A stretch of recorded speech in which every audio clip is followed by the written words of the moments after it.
नाजरीन, अक्टूबर 2020 से लेकर अब तक पीडीएम के होने वाले तमाम इजलास और जलसे, इसमें हमने सारी पीडीएम की कारकर्दगी भी देखी। इजलास से शुरू होके और जलसे, जुलूस और उसके बाद लॉन्ग मार्च का इंदिया, फिर इस्तीफों तक की कहानी और उसके बाद पीडीएम हो गई खामोश। दोबारा पीडीएम शुरू हुई है और अब पीडीएम का ये कहना है जो जलसा कराची में किया गया उसमें यह ऐलान किया गया कि लॉन्ग मार्च होगा और ये भी कहा गया कि मौलाना फजल रहमान की क़यादत में लाखों अफराद का मजमा होगा जो इस्लामाबाद की तरफ मार्च करेगा और ये भी कहा गया कि अब इस हुकूमत को हम घर बेच कर ही दम लेंगे। अब ये पीडीएम, जिससे पहले पाकिस्तान पीपल्स पार्टी मौजूद थी, अब वो नहीं है। पीपल्स पार्टी ये कहती है कि हम अकेले ही जो है वो हुकूमत के खिलाफ जो है वो एहतजाज करेंगे। ना हुकूमत का जो मुकाबला पटवारियों से है ना मौलाना से। असल जो टफ टाइम देगी हुकूमत को वो जाले देंगे। और बिलावल भुट्टो ये भी समझते हैं कि अगली हुकूमत पीपल्स पार्टी की ही होगी, तो असल मुकाबला अगर किसी से है हुकूमत का तो वो पीपल्स पार्टी से है। लेकिन नाज़रीन, सवाल ये है कि 2020 अक्टूबर से लेकर अब तक जिस पीडीएम से कुछ ना हुआ इस हुकूमत को गिराने, भगाने और भेजने के हवाले से, अब वो पीडीएम क्या करेगी? वो हुकूमत जिसके सामने सिर्फ 2 ही साल रह गए हैं और जाहिर है आपको पता है कि 1 साल पहले या 6 महीने पहले ही एक्टिविटीज़ शुरू हो जाती हैं जनरल इलेक्शन की, तो क्या अभी कुछ ऐसा सिनेरियो है कि हुकूमत को टफ टाइम देने के लिए, हुकूमत को घर भेजने के लिए कोई माहौल क्रिएट किया जा सकता है? क्या सूरत हाल इस तरह की है कि अभी लॉन्ग मार्च करना सही होगा? क्या ये एक सही फैसला है? क्या ये अक्लमंदाना फैसला है? इसी पर हम बात करेंगे। माफ़ कीजिएगा, मेहमान हमारे साथ मौजूद हैं कराची स्टूडियो से। नज़ीर लगाई साहब हमें ज्वाइन करें, सीनियर सहाफ़ी हैं, तजियाकार हैं और बोल न्यूज़ के एडिटर इन चीफ हैं, बहुत शुक्रिया आपका। नदीम कुरैशी साहब हमारे साथ मौजूद हैं पाकिस्तान तहरीक इंसाफ से, आपका बहुत शुक्रिया। और राना एहसान साहब पाकिस्तान मुस्लिम लीग नून से हमारे साथ मौजूद हैं। आप तीनों हज़रात का बहुत शुक्रिया। लेकिन गुफ्तगू आगाज़ में राना एहसान साहब से करना चाहूँगी। राना साहब, ये इतने इजलास, इतने जलसे, फिर लॉन्ग मार्च के इंदिए, इस्तीफों की कहानी, एक बार फिर लॉन्ग मार्च का कह दिया गया है, अब 2 ही साल रह गए हैं। आपको लगता है कि पीडीएम के प्लेटफॉर्म से हुकूमत को अब कोई टफ टाइम दिया जा सकता है? क्या वो सिचुएशन है अब? देखिए, बिल्कुल पिछली दफ़ा भी जब पीडीएम अपने जो है उसने अपना जो है एक कार्रवाई शुरू की हुकूमत के खिलाफ ऑपोजिशन जमातों को इकट्ठा करके, तो मैं समझता हूँ काफ़ी कामयाब रही थी। हमें सिर्फ जहां हम फंसे वो इस चीज़ के ऊपर फंसे जब एक जमात जो है वो हुकूमती रहनुमाई हासिल करके उसने जो है अपनी सेनेट के अंदर जो है फ़वायद उठाए और जो अपोजिशन सीट है सेनेट का उसके लिए किया। उसके अलावा जब हम जा रहे थे, अगर हम लॉन्ग मार्च की तरफ जाते तो शायद वो आखिरी कुछ चंद लम्हे होते इस हुकूमत के और लॉन्ग मार्च तक नौबत नहीं आई। आज दोबारा मैं समझता हूँ कि देखिए, मुल्क के मसाइल वहीं खड़े और जब तक मुल्क के अंदर जो है वो मसाइल हल होने की तरफ नहीं जाते तब तक पीडीएम और ऑपोजिशन जो है वो तगड़ी ही रहेगी। क्योंकि आज भी महंगाई का इशू था, कल भी था, आज बदतर हो गया है। आज अगर खसारे हैं वो बदतर हो गए हैं, रेलवे पीआईए बदतर हो गई है, आम आदमी की जिंदगी बदतर हो गई है। तो पीडीएम उतनी ही रेलेवेंट है, बल्कि ज्यादा रेलेवेंट है जितनी कल थी। अब बात आ गया कि हम हुकूमत को टफ टाइम दे सकेंगे या नहीं दे सकेंगे। तो हुकूमत पहले ही टफ टाइम में हर एरिया के अंदर, हर सेक्टर के अंदर, आप फॉरेन पॉलिसी देख लें तो हम इतने आइसोलेटेड कभी भी नहीं रहे जितने हम आज हैं कि ना सीपेक उस पेस पे चल रहा है, ना अमेरिका के साथ वो तल्लुकात है। कश्मीर जो है वो उस पर काबिज हो गया इंडिया। हम एक इंटरनेशनल ऑब्जर्वर वहां नहीं भिजवा सके और हम कहते हैं कि हमने कश्मीर के चैंपियंस हैं हम और हमने कश्मीर की बात और उसको पॉइंट को उजागर किया।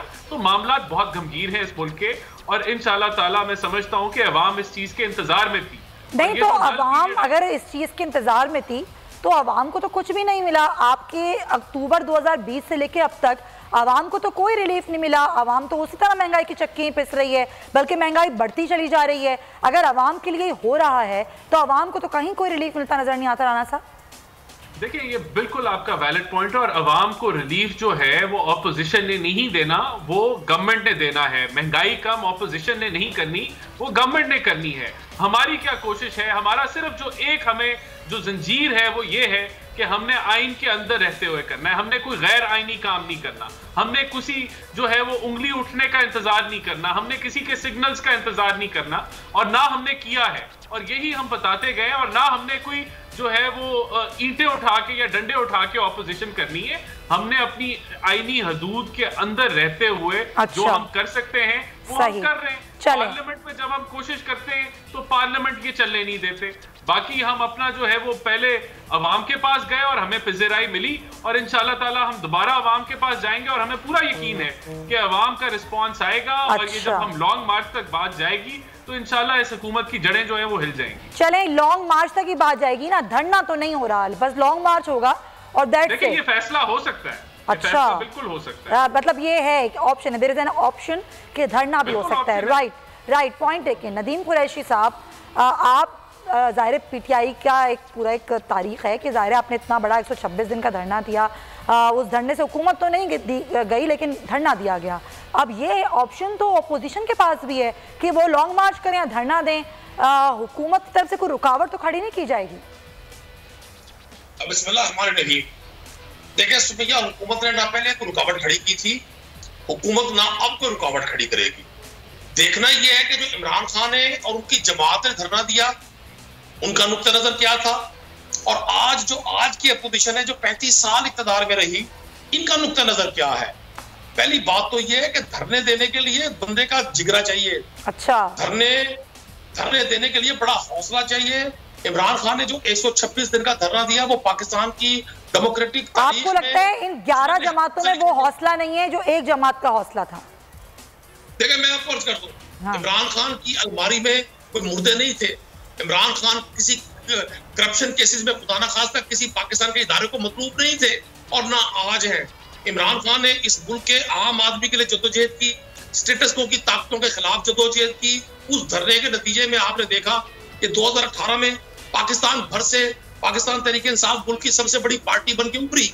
इस 3 साल में हम गिलगित बल्तिस्तान से कश्मीर तक अल्हम्दुलिल्लाह लोगों को इस मौके पे कायल करने में कामयाब हुए कि पाकिस्तान का अगर कोई शख्स निजात दहिंदा है जो आम आदमी की बात समझता है, जिसका कोई वेस्टर्न इंटरेस्ट नहीं है, जिसका 3 साल में कोई एक जाती फायदा साबित नहीं हो सका कि उसने इक़्तिदार में आकर हासिल किया हो, वो इमरान खान है। सर, हम आम आदमी की बात ना करें, आम आदमी बहुत पिस रहा है, आम आदमी को रोटी नहीं मिल रही। सर, आम आदमी की बिल्कुल बात ना करें क्योंकि आम आदमी को तो कोई रिलीफ नहीं है। वो तो अभी भी इसी तरीके से बेरोजगार है, उसी तरीके से महंगाई की चक्कियाँ पिस रहा है, उसको तो कोई रिलीफ नहीं है। चले, आपका पॉइंट आया, आप भी कह रहे हैं इतना जिगरा नहीं है इनके अंदर और वो हौसला ही अलग होता है, नाम पर कोई केसेस थे और ये आ जाए कोई रोका नहीं जाएगा। Point taken. लगारी साहब, आप क्या कहते हैं, ये जो पीडीएम आज लॉन्ग मार्च करने जा रही है, क्या है कि लॉन्ग मार्च से हुकूमत के लिए कोई टफ टाइम क्रिएट किया जा सकता है?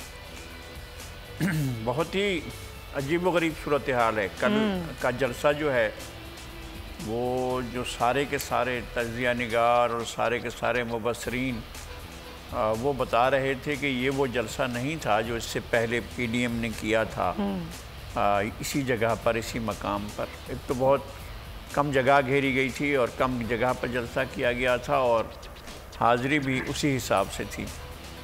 और पीडीएम के लिए बहुत सी चीज़ें और भी करने की थी जलसों के अलावा जो नहीं कर सके। पीडीएम का एक जोशो खरोश था जो सितंबर अक्टूबर 2020 से चला था और इनके बहरान के पैदा होने तक।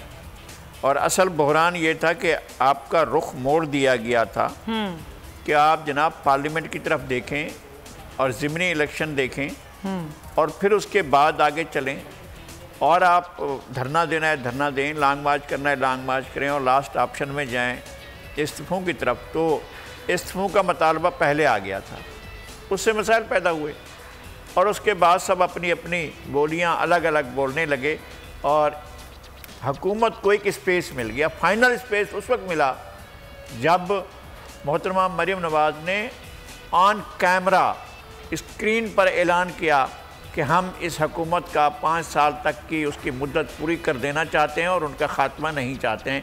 ये फाइनल ऐलान था। इसका मतलब ये था कि लड़ाई बंद हो गई है, अब हम आराम से आगे चलेंगे।